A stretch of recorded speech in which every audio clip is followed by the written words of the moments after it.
तो सीटीईटी यानी central teacher eligibility test, अच्छा, इसे पास करने का जो राज है ना, वो सिर्फ मोटी मोटी किताबों में नहीं है, बल्कि एक खास किस्म की सोच में छिपा है। आज हम लोग मिलकर उसी मूल मंत्र को समझने की कोशिश करेंगे जो इस पूरे एग्जाम की जड़ है, उसकी नींव है। तो चलिए, बिना कोई भूमिका बांधे सीधे मुद्दे पर आते हैं। देखिए, ये एक लाइन, बालक कभी गलत नहीं हो सकता, बस यही है वो सुनहरी चाबी जो सीटेट का हर ताला खोल सकती है। इसे सिर्फ एक कहावत मानकर मत चलिएगा, ये असल में वो चश्मा है जिसे पहनकर ही सीटेट के हर सवाल को देखना है, उसे परखना है। इसका मतलब क्या हुआ? मतलब बिल्कुल साफ है। अगर कोई बच्चा सीख नहीं पा रहा तो कमी बच्चे में नहीं है, कमी या तो हमारे एजुकेशन सिस्टम में है या फिर हमारे पढ़ाने के तरीके में कुछ गड़बड़ है। और सीटीटी की परीक्षा सच पूछिए तो बस यही जांचती है कि इस एक सिद्धांत को कितनी गहराई से समझा गया है। ठीक है, अब इस सिद्धांत को असलियत में एग्जाम में लागू कैसे करना है, इसके लिए हमें दो अलग अलग माइंडसेट, दो तरह की सोच को समझना होगा। यकीन मानिए, सीटेट का हर सवाल, हर एक ऑप्शन इन्हीं दो में से किसी एक सोच को दिखा रहा होता है। अब देखिए, ये दो माइंडसेट हैं। एक है पॉजिटिव यानी सकारात्मक और दूसरा है नेगेटिव यानी नकारात्मक। जो नेगेटिव सोच है वो क्या करती है, वो बच्चे पर कंट्रोल करना चाहती है, उस पर सीमाएं लगाती है और अगर कुछ गलत हो जाए तो सारा दोष बच्चे पर डाल देती है। लेकिन जो पॉजिटिव सोच है वो ठीक इसका उल्टा करती है। वो बच्चे को मौके देती है, उसे आज़ादी देती है और सबसे ज़रूरी, उसे समझने पर जोर देती है। बस हर सवाल में इसी पॉजिटिव सोच वाले ऑप्शन को पकड़ना है। तो फिर सबसे पहले ये समझते हैं कि किन चीज़ों से हमें दूर रहना है, किन से बचना है। अगर नेगेटिव ऑप्शंस को पहचानना आ गया ना, तो सही जवाब चुनना अपने आप में बहुत आसान हो जाता है। ये वो ऑप्शन होते हैं जो एक टीचर के तौर पर हमारी सोच को छोटा करते हैं, उसे बांध देते हैं। और इस स्लाइड में जो शब्द और आइडियाज हैं, ये बहुत काम के हैं।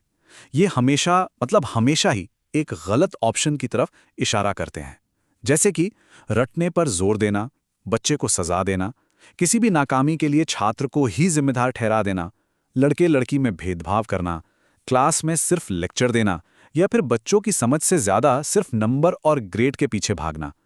ये सारी बातें बाल केंद्रित शिक्षा के बिल्कुल खिलाफ हैं। एक छोटा सा उदाहरण लेते हैं, रटना। अब ये एक ऐसा तरीका है जिसमें बच्चा बिना कुछ समझे बस जानकारी को तोते की तरह दोहराता रहता है। आज की जो मॉडर्न एजुकेशन है वो मानती है कि ये सीखने का सही तरीका हो ही नहीं सकता। क्योंकि इससे बच्चे की अपनी सोचने समझने की जो ताकत है वो धीरे धीरे खत्म हो जाती है। तो जिस भी ऑप्शन में रटने को बढ़ावा दिया जा रहा हो, वो ऑप्शन लगभग हमेशा गलत ही होगा। तो चलिए अब उस सोच की तरफ चलते हैं जो हमें सही जवाब तक लेकर जाएगी। देखिए, एक बार जब हमने नेगेटिव ऑप्शंस को पहचानना सीख लिया तो काम बस उस एक ऑप्शन को चुनने का रह जाता है जो पॉजिटिव है, जो बाल केंद्रित सोच को दिखाता है। और यही है सक्सेस का रास्ता। और ये स्लाइड ये बहुत अच्छे से बताती है कि एक पॉजिटिव ऑप्शन दिखता कैसा है। इसमें बच्चों को ज्यादा से ज्यादा मौके देने की बात होती है, उन्हें लर्निंग बाय डूइंग यानी करके सीखने के लिए मोटिवेट किया जाता है, उनकी जिज्ञासा, उनकी क्यूरियोसिटी को जगाया जाता है। इसमें क्लास के हर बच्चे को साथ लेकर चलने यानी इंक्लूजन की बात होती है, पढ़ाई को रियल लाइफ से जोड़ने और क्लास में एक से ज्यादा भाषाओं को सम्मान देने की बात होती है। अच्छा, अब एग्जाम हॉल में समय बहुत कीमती होता है ना? तो उस समय को बचाने के लिए कुछ खास कीवर्ड्स हैं जो बहुत मदद कर सकते हैं। ये शब्द किसी भी ऑप्शन के पीछे छुपी सोच को तुरंत पकड़ लेते हैं कि वो सोच पॉजिटिव है या नेगेटिव। जरा इस टेबल पे नजर डालिए, प्रोत्साहित करना, इनकरेज करना। ये शब्द सुनते ही एक पॉजिटिव फीलिंग आती है, तो ये एक पॉजिटिव अप्रोच है। वहीं दूसरी तरफ हतोत्साहित करना, डिस्करेज करना, ये तो नेगेटिव ही हुआ। और हाँ, एक शब्द है जिस पे खास ध्यान देना है, केवल, सिर्फ।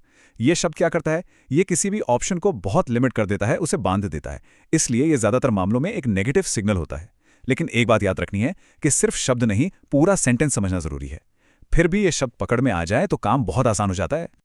तो फिर इस पूरी बातचीत का सार क्या है, निचोड़ क्या है?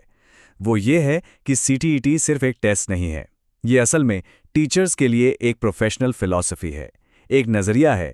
ये बस एक बेहतर टीचर बनने की तैयारी का हिस्सा है। तो सबसे बड़ी और सबसे जरूरी बात यही है, सीटेट में कामयाबी किसी फॉर्मूले को रटने से नहीं मिलेगी, ये मिलेगी इस पॉजिटिव और बाल केंद्रित सोच को दिल से अपनाने से। हर सवाल को बस इसी एक नजरिए से देखना है कि बच्चे के लिए सबसे अच्छा क्या है, उसे सबसे ज्यादा मौके और आज़ादी किस ऑप्शन में मिल रही है। तो इस चर्चा को यहीं खत्म करने से पहले चलिए एक सवाल पर सोचते हैं। परीक्षा तो पास हो जाएगी, वो एक पड़ाव है, लेकिन ये जो बाल केंद्रित सोच है, ये असल में एक टीचर होने के पूरे मतलब को ही कैसे बदल कर रख देती है।